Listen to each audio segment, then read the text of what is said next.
मेरा कोई बहुत अच्छा एक्सपीरियंस नहीं रहा क्योंकि मैं नया था, पता नहीं था।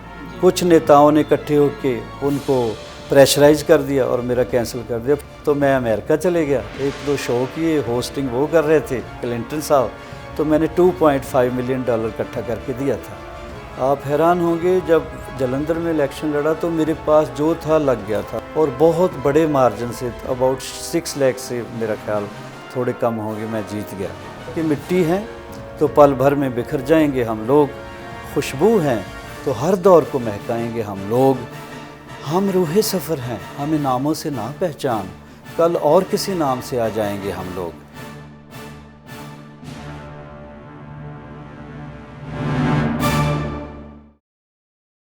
नमस्कार, आप देख रहे हैं NBC हिंदी का खास कार्यक्रम रूबरू।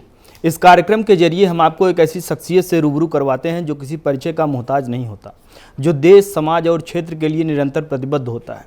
आज इसी कड़ी में हमारे साथ एक ऐसे कलाकार हैं, एक ऐसे राजनेता हैं जो किसी परिचय के मोहताज नहीं हैं। हमेशा से ही इन्होंने जो है समाज के लिए, क्षेत्र के लिए बेहतर करने की कोशिश की है। अगर बात की जाए तो आप पेशे से एक संगीतकार रहे हैं और सारी चीज़ें बहुत बेहतर चल रही थी, फिर जो है राजनीतिक जीवन में शुरुआत करने के पीछे क्या कुछ वजह रही कि कुछ राजनीतिक शुरू किया जाए? शिरोमणि अकाली दल से आपने जो है अपना पॉलिटिकल करियर स्टार्ट किया और फिर कुछ समय के लिए कांग्रेस में और फिर उसके बाद बीजेपी से आप संसद तक पहुँचे। किस तरह का सर सफ़र रहा, किस तरह से आप देखते हैं और क्या कुछ स्ट्रेटजी रही कि अभिनय की दुनिया से या संगीत की दुनिया से निकलकर समाज की सेवा के लिए संसद तक पहुंचना, किस तरह से आप देखते हैं सर? इसको ये कह लें तिवारी साहब, एक तो डेस्टिनी कह लें, जो लिखा होता है वो होता है तकदीर में। तो दूसरा कह लें कि मैं कन्विंस हो गया कह लें, जहाँ ट्रैप हो गया कह लें। बड़ा शानदार मेरा काम था, डे बाय डे अप हो रहा था, बॉलीवुड में बहुत अच्छा चल रहा था। लेकिन उस वक्त बीजेपी और अकाली दल इकट्ठा ही था, एक ही था। तो अडवाणी साहब के जन्मदिन पे मुझे बड़े बादल साहब, सरदार सुखबीर सिंह बादल और प्यारे बहन जी हरसिमरत जी, वो भी MP हैं, मिनिस्टर भी रहे हैं, तो वो लेके गए, बुक्के शुक्का दिया, तो कहने लगे जी समाज की सेवा। मैं बड़े लोगों के कहा मान के चले गया। तो मेरा कोई बहुत अच्छा एक्सपीरियंस नहीं रहा क्योंकि मैं नया था, पता नहीं था। तो मैं फिर छोड़ गया। फिर साल बाद लोग होता ना ऐसे कोई वजह होती है, मुझे यही लगा कि मेरा काम नहीं, this is not my cup of T. फिर हमारे कैप्टन साहब हैं, साल डेढ़ साल बाद वो आ गए, कहने लगे जी हम नीडी हैं, तो प्रशांत किशोर ये वो सब लोग, तो थोड़ा प्रचार कर दो कांग्रेस के लिए, आपको राज्यसभा भेज देंगे। प्रचार कर लिया।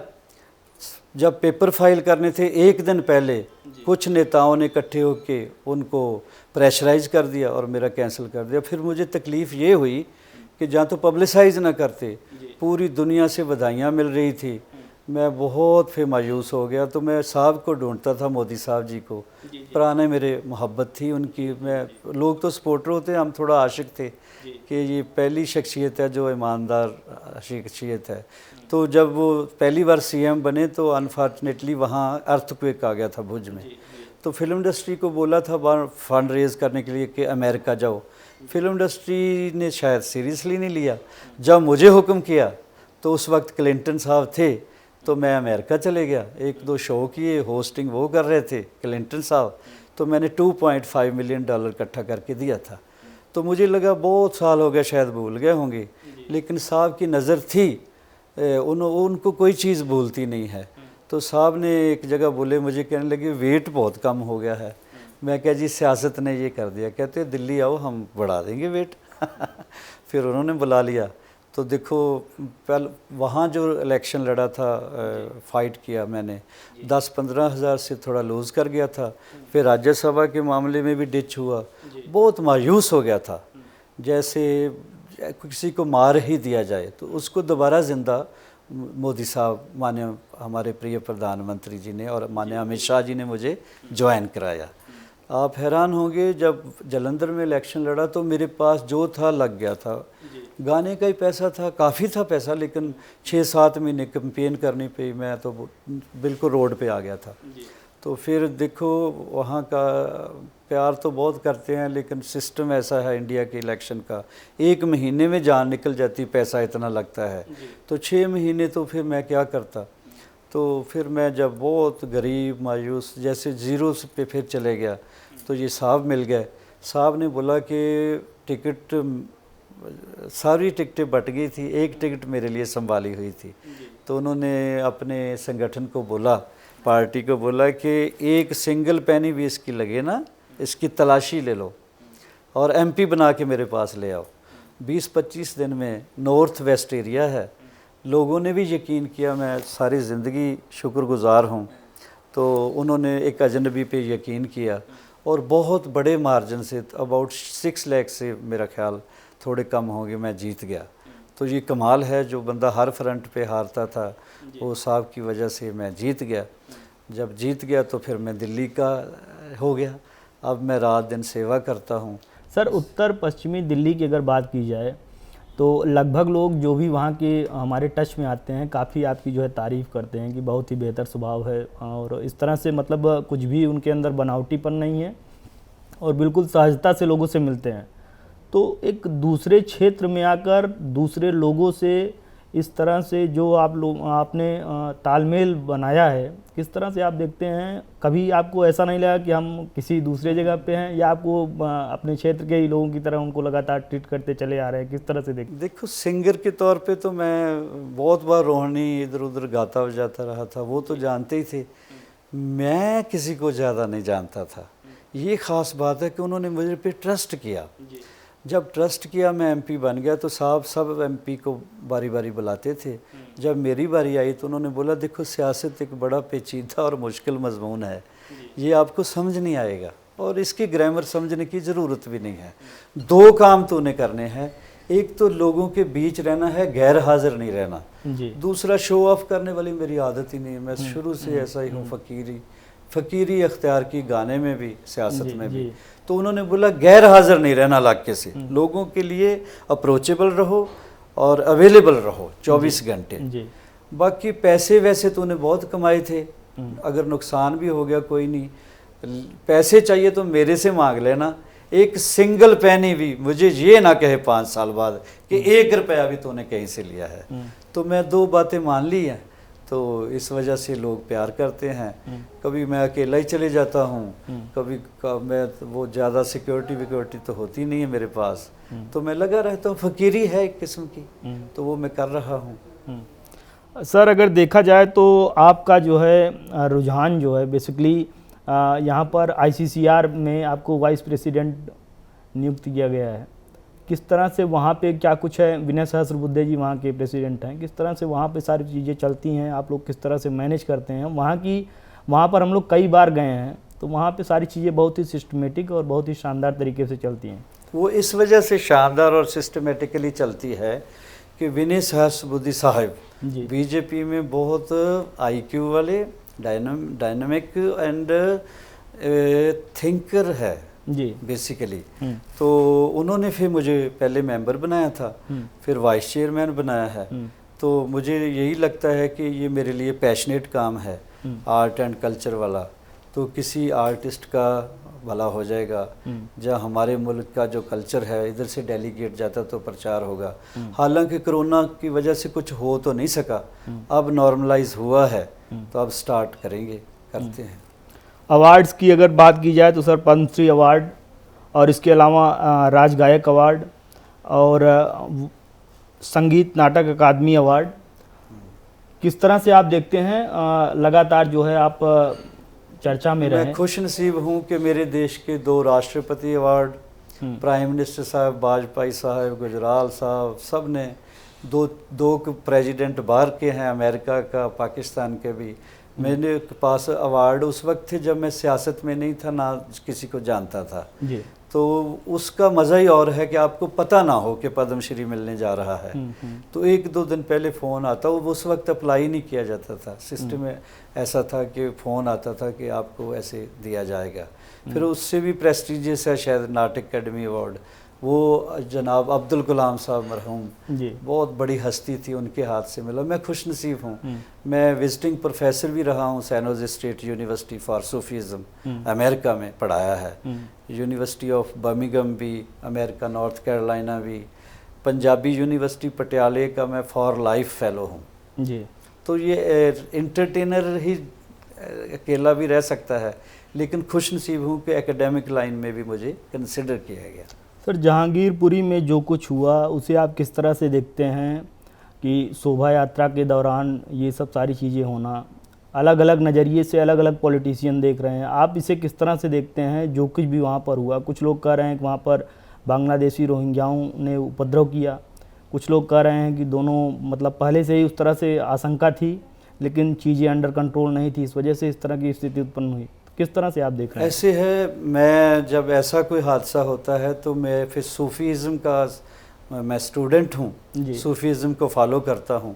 सूफीज़म का मतलब यही होता है, एक शेर है कि मिट्टी है तो पल भर में बिखर जाएंगे हम लोग, खुशबू हैं तो हर दौर को महकाएंगे हम लोग, हम रूहे सफ़र हैं हमें नामों से ना पहचान, कल और किसी नाम से आ जाएंगे हम लोग, हम वननेस को मानने वाले बंदे हैं। मेरी ये है सोच जो मुझे समझाया गया, पढ़ाया गया कि एक ही जगह से आए हैं, एक ही जगह जाएंगे। अब जहाँ तक ताल्लुक़ है ऐसे फितनों का, दंगों का, तालीम तो हमें ये दी गई है, बुज़ुर्गों ने ये दी है तालीम कि एक इंसान का कत्ल पूरी इंसानियत का कत्ल है। अगर आप 36 प्रकार का भोजन खा रहे हैं, आप वेल ऑफ हैं, आपका पड़ोसी भूखा है तो लानत है आप खाना खा रहे हैं। फ़िलॉसफी तो ये है, लेकिन इंसान खुराफाती हो चुका है, इंसान में शैतान हैवी हो चुका है। जो लोकल लोग हैं वो तो फूलों से बरखा करते हैं, चाहे रामनवमी हो, चाहे जन्माष्टमी हो, चाहे हनुमान जयंती हो, चाहे ईद हो, सेवैयाँ बांटते हैं, जफ्फियाँ डालते हैं, चाहे क्रिसमस ईव हो। सिखों का कोई, हमारा जैसे मैं मजहबी सिख हूँ तो सिखों का कोई गुरपुरब हो तो इतना मनाते हैं मिलजुल के। पता चला कोई बाहर से लोग आए हुए हैं, उनको फंडिंग हो रही है, जहाँ कुछ ऐसा फनेटिज्म का पाठ पढ़ाया जा रहा है, उन्होंने शरारत किया है। साहब भगवा आतंकी बता दिए। मेरा देश जो है ये महान इतना है, जो टॉम डिक एंड हैरी उसको यहाँ पनाह दे दी है तो उसको वोट बैंक समझने लगा है। जब सियासतदान वोट बैंक को छोड़ के इस मुल्क को सही सेध देगा, लाइन देगा, तो फिर ये बातें नहीं होंगी। जो लोग अननेसेसरली यहाँ रखे हुए हैं, उन लोगों को इतना फैसिलिटीज़ दे रहे हैं, उनको ये मैसेज सख्त चले जाना चाहिए कि बंदे के पुत्र बन के रहो, वरना you all will have to be punished. And कोई भी है, जो कोई बंदा, जो देखो एक सारा मोहल्ला नहीं होता, इक्का दुक्का बंदे हैं जो सारे मोहल्ले को, सारी कौम को बदनाम कर देते हैं। तो मेरा ख्याल है उसको लाइन अप करके तो उनको सख्त मैसेज दो और सज़ा भी मिलनी चाहिए। उनको बोलो इंडिया में रहना, तो इंडिया इसलिए जाना जाता है कि ये गुलदस्ता है, यहाँ हिंदू, मुस्लिम, सिख, ईसाई, इवन जो दूसरे पर्शियन सब लोग रहते हैं यहाँ, ठीक है। तो यहाँ पे मिलजुल के भैया रहना पड़ेगा। अगर तुम इस मुल्क को डिस्टर्ब करोगे तो उठा के बाहर मारेंगे। ये सियासतदान ने अब डिसाइड करना है कि वोट बैंक पक्का करना है या इस देश को शांति बहाल रखनी है। रोज़ दूसरे दिन हो जाता है, कभी किसी स्टेट में, कभी किसी स्टेट में। सर, हाल ही में 5 राज्यों में चुनाव संपन्न हुए। पंजाब को छोड़ दिया जाए तो बाकी जगहों पर बीजेपी का प्रदर्शन शानदार रहा जी। उसके बाद जैसे ही सर चुनाव खत्म होता है, पेट्रोल की कीमत हो, डीजल की कीमत हो, रसोई गैस की कीमत हो, इनमें बेतहाशा वृद्धि लगातार जो है होती चली जा रही है। एक मिडिल वर्ग किस तरह से इसे अफोर्ड कर पाएगा? कहीं न कहीं चीज़ें बड़ी चैलेंजिंग हो जाती हैं। क्या कुछ सर इसके पीछे की वजह है और कब तक इस पर कंट्रोलिंग पाली जाएगी? मेरा ख्याल है कि ये कोरोना की वजह और बाकी बहुत सारी कुछ ऐसी इंटरनेशनल क्राइसिस चल रहा है, फाइनेंशियल जी, इकॉनमीज पूरी दुनिया की गिरी है। अमेरिका का भी बुरा हाल है, सबसे बड़ा पावरफुल मुल्क है। तो मेरा ख्याल है अभी नॉर्मल हुआ है, आहिस्ता आहिस्ता इस पे भी कंट्रोल कर लिया जाएगा और होना चाहिए।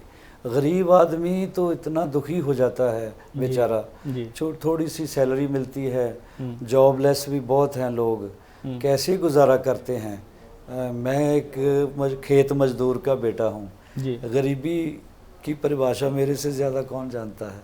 मुझे पता है भूख क्या होती है मुझे पता है दिहाड़ी क्या होती है।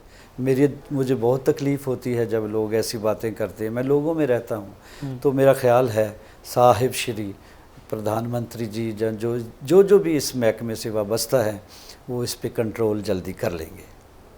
एक गुजारिश है सर, लोगों की बड़ी जो है, हमने सोशल मीडिया के जरिए लोगों से बातचीत भी की, तो लोगों का ये कहना था कि आप जब भी जाइएगा इंटरव्यू के लिए तो एक संगीत आपके माध्यम से लोग सुनना चाहते हैं, दिल टोटे टोटे हो गया। मैं आजकल गाना नहीं गा रहा जी, क्योंकि गाना गाने के लिए ख़ास तरह का ज़हन और कैफियत और स्टेट ऑफ माइंड चाहिए। जी, तो जहांगीरपुरी 2 रातें 3 रातें जागी, कल पूरा दिन वहाँ रहे, आज भी जा रहा हूँ। जी, रात को मुझे फोर्सेस मना कर रही थी जिस दिन ये वाक़या हुआ।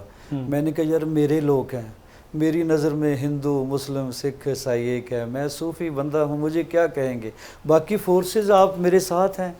तो मैं फिर वहाँ रहा, तो उसके बाद गाने को दिल नहीं करता। दोबारा जब हम इंटरव्यू करेंगे गाने बहुत सारे मैं सुनाऊंगा, इस लोगों से भी और आपके चैनल से भी। इस बार मुझे माफ़ी दे दो, कैफियत नहीं बन रही। जी, बिल्कुल बिल्कुल, टेंशन बहुत हो जाती है लोगों का हाल देख के। जी जी, इसके लिए आप पता ना आर्टिस्ट थोड़ा मुलायम होता है। जी जी जी, तो मुझे तो कोई बुरा पराया लगता ही नहीं है। मैं तो कौमों, मुल्कों, मज़हबों से ऊपर उठ गया हूँ। मुझे तो लगता है कि वृक्ष भी मेरे हैं, हर क्रिएशन, क्योंकि क्रिएटर से प्यार है ना मेरा, जी, जो क्रिएशन करने वाला रब, जी, भगवान, अल्लाह, वाहिगुरु, जो अलग अलग नाम है तो एक ही है। ये हम नहीं कह रहे, हर धर्म के जो हेड हैं जिनको हम मानते हैं, फॉर एग्ज़ाम्पल भगवान राम, कृष्ण, बुद्धा, ईसा, हजूर पाक मोहम्मद साहिब, गुरु नानक साहब, सब ने यही कहा कि एक ही जगह से आए हैं, एक ही जगह जाएंगे। अगर वो कह देते कि रब बहुत सारे हैं तो हम उस थ्योरी पे चलते। जब एक ही रब है, एकस के हम बारक हैं हम, तो फिर पराया कौन है। सिस्टम को सुधारना पड़ेगा। सख्त जो जालिम है उसका कोई धर्म नहीं होता, पहली बात, ना वो मुस्लिम है, ना हिंदू, ना सिख ईसाई, उसकी मज़हब कौम जुल्म है, फितरत जुल्म है, उसको उसी तरीके से डील किया जाए।